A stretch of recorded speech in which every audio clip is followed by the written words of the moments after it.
أعوذ بالله من الشيطان الرجيم بسم الله الرحمن الرحيم الذين دی هغه کسان دي چا سره چې الله پاک امداد کوي او دی د الله د دین امداد کوي الذين دا هغه کسان دي امکناهم فی الارض کوم ولا اختیار ورکو مونږ ولا اقتدار ورکو مونږ ولا کنټرول ورکو په مخ د ځمکه اقاموا الصلاة دی منس قائمی و آتوا الزکاة او زکاة ادا کئی و امر بالمعروف حکمنا کئی د نیکو و نهو عن المنکر او من کئی د بدونا ولله عاقبت الامور او خاص الله تبارست کولی شی ټول مقصدی کارونا و یکذبوک حضور کچری تبیام دی دروغ اگنلی فقد كذبت قبلهم قوم نوح وعاد وثمود فتحقیق سره دروغ ګڼلیو پیغمبرانو خپل لرا قوم د نوح علیہ السلام قوم د هود علیہ السلام او قوم د صالح علیہ السلام وقوم ابراهيم وقوم لوط او قوم د ابراهيم علیہ السلام او قوم د لوط علیہ السلام واصحاب مدين او مدين ولا شعيب علیہ السلام وكذب موسى او دروغ ګڼل شوی موسی علیہ السلام فاملیت للکافرین منګ لګ غونت مهلت ورک کافرانو ته ثم اخذتهم بیا منګ گیر کړل په عذاب کې فكيف كان نكير نو وګورا چې څنګه و عذاب زمون الله پاک وی پیغمبر علیه الصلاۃ والسلام ولا ينصرن الله من ينصره اغه څوک چې هغه د الله د دین امداد کوي د الله پاک د دین د خونکو امداد کوي نو من ينصره الله پاک د هغه امداد کوي څوک به امدادو کوي الله وی زبه امدادو کما نو الله هغه امداد کوونکو خلکو د لپاره انعام ذکر کوي چې زما هغه امداد بیا په څه شکل کې کم خلک چې زما د دین امدادو کوي او کم خلک چې زما د دین د امداد کوونکو امدادو کوي یعنی هغه د علماو امدادو کی د طلباو امدادو کی د نیکانو خلکو امدادو کی نو الله وی الذين دا هغه کسان دي امکناهم فی الارض چې کله دی لمنګه اختیار ورکو اقتدار ورکو په مخ د ځمکه باندې نو اقاموا الصلاه دی منس قایمي واتوا الزکات او دی زکات ادا کوي و امر بالمعروف دی حکم کوي د نیکو و نهو عن المنکر او دی منع کوي د بدونه دا په سوره حج کې دا آیاتونه د آیات تمکین ویل شي او دک شانتی آیاتونه دک نمبر باندې په سوره نور کې دي 40 نمبر یا 43 نمبر آیات اغم دی اغه ته آیات استخلاف ویل شي تاسو د سوره نور لغون ته راواړوي دا سوره نور جی په دغه پسې دی سوره مومنون دی ورپسې سوره نور دی اتلسمه سپاره ده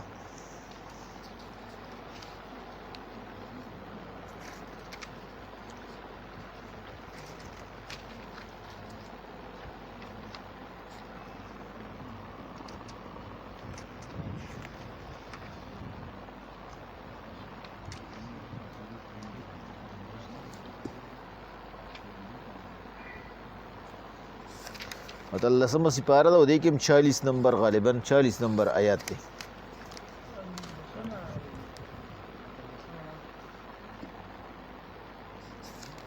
اتلسمه سپاره ده او سوره مومنون دی پسې سوره مومنون پسې دی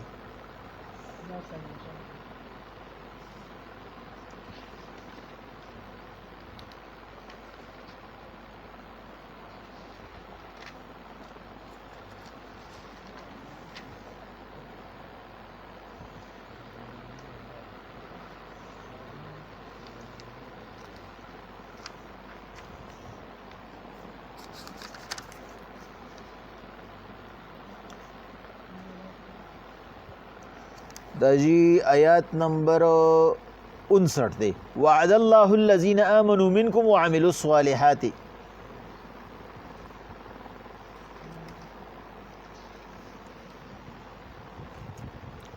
وما على الرسول الا البلاغ المبين دی پسې دی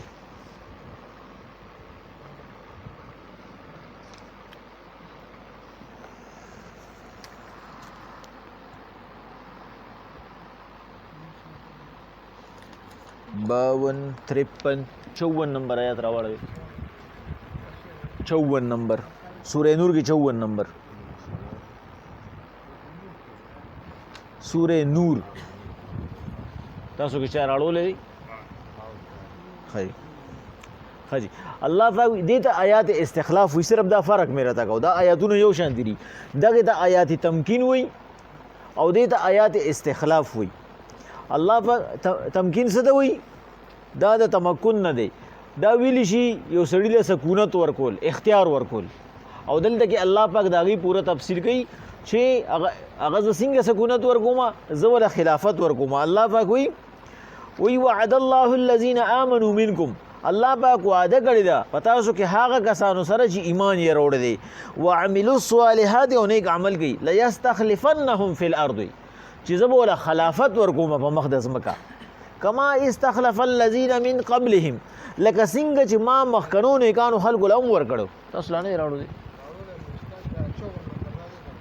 دک دے داری وعد الله الذين الله پاک وی دیله بزو خلافت ورکوم په مقدس مکه باندې چاله به ورکوم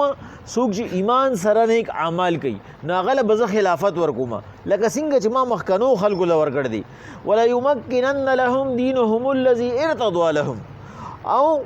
زبد دې لپاره ممکن کما زبد دې لور کما هغه دین چې هغه زما د رضای ويبدلنهم من بعد خوفهم امنا او زب بدل کما د دې یرا په امن کې چې دی باندې مخ کې کوم یره راغلی دا نو چې کله دی نیک اعمال کوي د ایمان سره دی غیر بزو په امن کې بدله کما یعبدوننی دی به زما عبادت کوي لا یشرکون بی شیئا او دی به ما سره هیڅ څوک هم نه شریکوي ومن کفر بعد ذلك فاولئک هم الفاسقون چا چې د دې نفس د دې دوره واضح خبرو نفس اختلاف وکړو د الله پاک وي دغه کسان فاسقان دي دی خبر نه منونکي دي د خپل دغه واپس راشي سوره حج لراشه ولسمی سپاری له او دغه 40 نمبر دی 40 نمبر آیات لراشه الذين امكنناهم مقصد زما په دې کیداو چې د دینه خلافت ثابت دي د خلفای راشدینو دې خبره دراتلم دا دې ځای کې بشیاګانو باندې رد دي چې هغه خلفای راشدین نه مني پای کې څوک نه مني ابوبکر نه مني او ما تاسو د مخکې ورځو کې ویلو چې ابوبکر تاغي باقاعده کافر وي عمر رضی الله تعالی عنہ نه مني او عثمان رضی الله تعالی عنہ نه مني او خمینی به وي چې کزما کلم په عربو باندې اقتدار راغی نو د پیغمبر علیه الصلاۃ والسلام د خوانه بزو دو بوتانو باسم یو ابوبکر او بل عمر او دریم هغه عثمان علی رضی الله تعالی عنہ حالت کې د قبر زیشته خو حالت خخ نه دی نو درې بوتان بزو باسم دا به همینی وي دا د ایران د شیعاګانو مشرو نو هغه به وي چې کله زما په عربو اقتدار راغی درې بوتان به وباسم دا هغه به ته بوتان وي یو ابوبکر یو عمر او یو عثمان او د دې اوسم چې کوم دین هغه د دې ایمان نه اختلاف کوي هغه وی دا ایمان سره نه لري نو الله پاک دلته کې د چا خبره کوي ټول مفسرین په دې متفق دي چې دا الله پاک شاته اشاره کوي چې هغه کسان چې هغه څه کوي هغه منځ قایمي او هغه زکات ور کوي او هغه حکم کوي د نیکو او د بدو نه منګي نو زبولا په مقدس مکه باندې اقتدار ورکما الله وی زبولا خلافت ورکما نو د دین د هغه آیات استخلاف ویل شي او د آیات تمکین ویل شي د دین مفسرین او خلفای راشدین ثابت کړی دي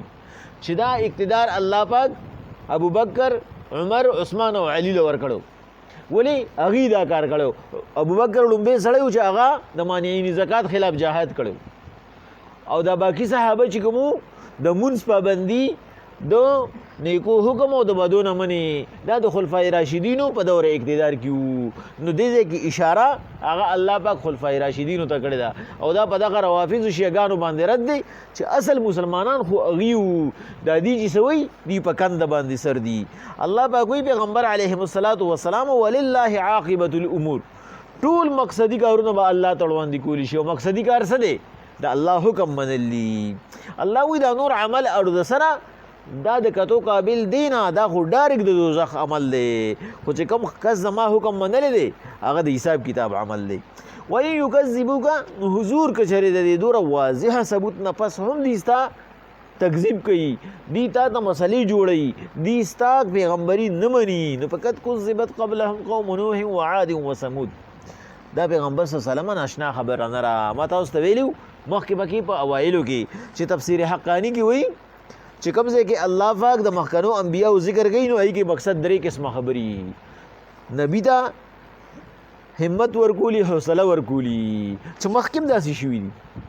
اوریدونکو ته په هغې کې وعظ او نصیحت وي چې هغوی مخکې داسې کړي وګورې څه انجام یې شو. نو الله پاک وایي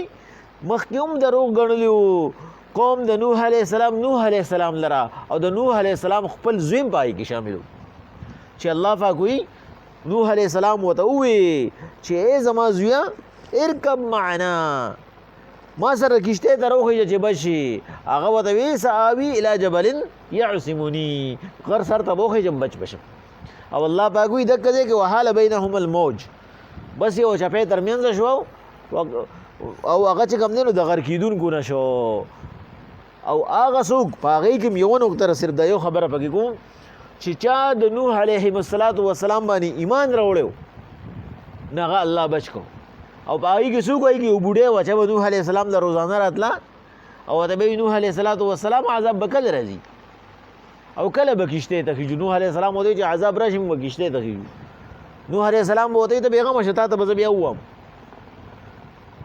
هغه به چې کوم دی نو په هفته کې خامخا وي یو پیره راتله یوازې اوسېده یو جونګړی وه او ویې چې نوح علیه السلام کله به عذاب راځي، هسې نه چې زه نه پاتې شم. نوح علیه السلام به ورته وایي نه تا ته به زه وایم کشتۍ ته به دې خېږم. نو چې کله عذاب راغی د نوح علیه السلام هېره شوه. نو چې کله شپږ میاشتې بارانونه وورېد او د ځمکې چې کوم دی نو اوبه راووتې او هر څه برباد شو او نوح علیه السلام په جودي باندې ودرېده په بغداد کې چې کومه دا غونډۍ ده. نو نوح علیه السلام په مرغانو کې کارغه تاسو که خیال دي هر وخت یې اوتري چې کینی که نه بس یو خوا بل خوا به ګوري را ګوري بس اوتري په ټوپونو باندې ګرځي. وایي دا هغه حالات لیدلي وو. نوح علیه السلام دی ولېږو ورته یې وایي ته ورشه ته وګرځه چې څه حالات دي. نو دې راغی وګرځېد نو ده ورته وایي چې نوح علیه السلام په مخ د ځمکه هېڅ نشته، یوه جونګړه ده او په هغه جونګړه کې رڼا خېږي. نوح علیه السلام ته ناڅاپه رایاد شو چې اوهو بیا خو زما نه پاتې شوې ده، ما نه خو بیا یېره وه، ما سره خو د ځان غم او د مخلوق نور غم و. نوح علیه السلام لړ وایي چې څنګه لړ نو بیا په مونځ ولاړه وه. ورته وایي نوح علیه السلام عذاب راغی کشتۍ ته خېږو. نوح علیه السلام ورته وایي چې عذاب راغی لاړو امن شو. ورته چې نوح علیه السلام دا څنګه وایي هغه ورته وایي چې دې ته زه مریان یم خو بس الله پاک وایي څوک چې زما د دین مدد کوي زه د هغې مدد کوم. دا اکه مدد دی. داسې چپې راغلې چې د غر په شانتې چپې و زما زوی یې موړو او ستا د وړه جونګړه ده پای کې ډیوه بلیږي او ابې بچ وه بویې تله ځان سره چې کوم دی نو کشتۍ ته وخېجوله او عراق ته یې راوسته. الله پاک وایي پیغمبر علیهم السلام قوم نوح وعاد وثمود قوم د عادیانو چې و دا د هود علیه السلام قوم و، د ثمودیانو د صالح علیه السلام قوم و، وقوم ابراهیم وقوم لوط واصحاب مدین وکذب موسی او د موسی علیه السلام هم تکذیب شوی و. نو حضور ته حوصله قایمه ساته. فاملیت للکافرین ما لږ غونته مهلت ورکړه کافرانو له، ما وایي پرېږده دوی به سوره لړ شي. او دا د چا عادت دی؟ د چا چې کمانډ وي او کنټرول وي هغه وایي زما د دشمن به سوره منډه ووایي پرېږده چې دی خپل خواهش پوره کړي چې بړی ارمان پاتې نه شي چې ما له یې مخه نیسلې وه. الله پاک وایي ما پرېښوده چې پرېږده چې دی ارمان پوره کړي دی به په دنیا کې څه څه وکړي. بیا ثم اخذتهم بیا ما ګیر کړه پکې پکانه نه کړي. نو زما عذاب دې ولیدو الله وایي زما عذاب دې ولیدو څنګه عذاب و په داسې څیزونو باندې مې ختم کړو چې په هغې باندې د هغې اراده هم نه وه چې د نوح علیه السلام قوم چې کوم دی هغه دومره سخت جانو چې کله 2,500 یا 3,000 کسان وو چې کله دا سیلاب راغی نو بیا هم توبه ونه ویسته. وایي شنازونه یې جوړ کړه منګي هغې ته څرمنې واچولې په هغې یې خېټې ور واچولې د اوبو په سر به ګرځېدو توبې نه ایسته. الله پاک هوا ته حکم وکړو چې هوا پرې راله منګي به یو بل در وبغول درز ډوب شو. د هود علیه السلام قوم په هغې باندې جبریل علیه السلام چغه وویسته. د صالح علیه السلام قوم د هغې رنګونه بدل شو. الله وایي په داسې طریقه مې دغه کړو برباد کړو چې د هغوی یقین هم نه راتلو. په دې وجه الله پاک وایي فکیف کان نکیر، زما عذاب هم ولیدی، ناشنا عذاب و، زما خو مخلوق دی څه چې کوم دی نو میږي او څه انسان، نو څه په هوا باندې او څه په ګولۍ باندې، ما ته پکې څه مسله نشته، صرف ما ولا مهلت ورکړی دی. نو که د مهلت نه دی پیدا واغسته نو دا فایده به د دې دپاره ښي او دا فایده به د دې دپاره د درجو او د عزت سبب وګرځي. بسم الله الرحمن الرحیم. الذین دی هغه کسان دي مکناهم فی الارض که مونږ وله اقتدار ورکړو په مخ د ځمکه، اقام الصلاة دی به منځونه قایم کي، واتو الزکات دی به زکاتونه په ټایم کي، وامر بالمعروف دی به د نیکو حکم وکړي، ونهو عن المنکر د بدونه به منع وکړي. ولله عاقبة الامور، الله ته بړوان دي کولی شي ټول مقصدي کارونه. ویکذبوک او حضور کدی ته دروغ وګڼلې په کذبت تو بتایي سره دروغ ګڼلی شي قبلهم مخکستانه پیغمبران قوم نوح لکه نوح علیه السلام خپل قوم، وعاد عادیان خپل پیغمبر هود علیه السلام، و ثمود و ثمودیان خپل پیغمبر صالح علیه السلام، وقوم ابراهیم و ابراهیم علیه السلام قوم خپل پیغمبر، وقوم لوط او قوم د لوط علیه السلام خپل پیغمبر، واصحاب مدین او مدین ول شعیب علیه السلام، وکذب موسی او